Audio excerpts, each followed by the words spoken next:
The 1850s.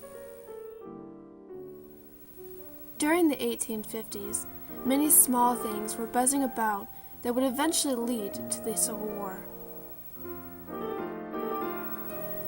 Not only was the economy rapidly growing, but immigration was at a steady pace from mostly Germany, Ireland, and China. There were also a rise in literature, art, architecture, and fashion. At the beginning of the mid-19th century, the population was at 23 million, and 3.2 million of them were black slaves. During this time, the harsh Fugitive Slave Bill was passed on September 18, 1850.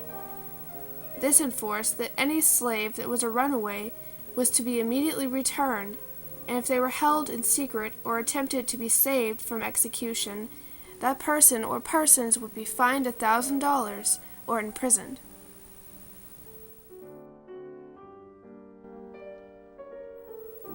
"Go west, young man, go west," spoke Horace Greeley in the New York Tribune in 1851.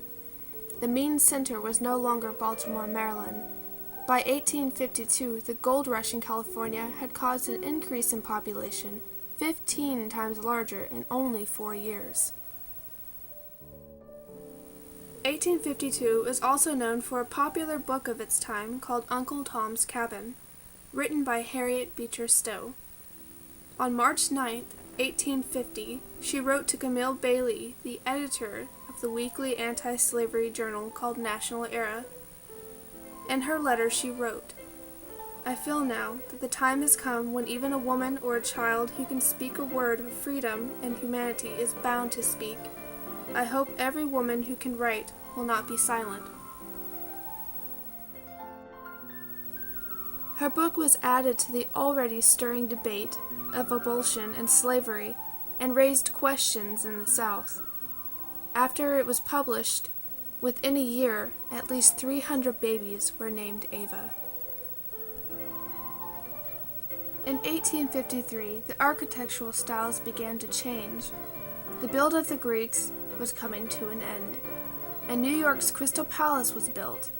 It was constructed completely of cast iron and glass, and had the largest dome of a building at that time. The Gothic style began. During this time, women's suffrage was still being talked about. Every year, in April, a women's rights convention was held in Salem, Ohio. This went on until April of 1861. A well-known name to the conventions was Susan B. Anthony. She was one of the first women to openly speak on the widespread victimization of innocent women and children who had suffered the physical dangers of economic hardships of living with hard-drinking men. Anthony also organized the Daughters of Temperance. In the later years of 1872, Susan B. Anthony attempted to vote. It was arrested and fined. Medical diagnosis was still very vague during this time. Doctors were not good at diagnosing comas, so a bizarre funeral custom was created. In fear of someone being buried alive, shovels and pickaxes were actually placed in the coffin with the body in order to allow someone the chance to dig themselves out. They also placed a bell above the grave with a string attached to the deceased's hand, called the Bateson's revival device. Another bizarre custom was post-mortem photography, where family members would actually take photos with their deceased loved ones. It became a growingly popular form of art.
Bailey, the editor of the weekly anti-slavery journal called National Era.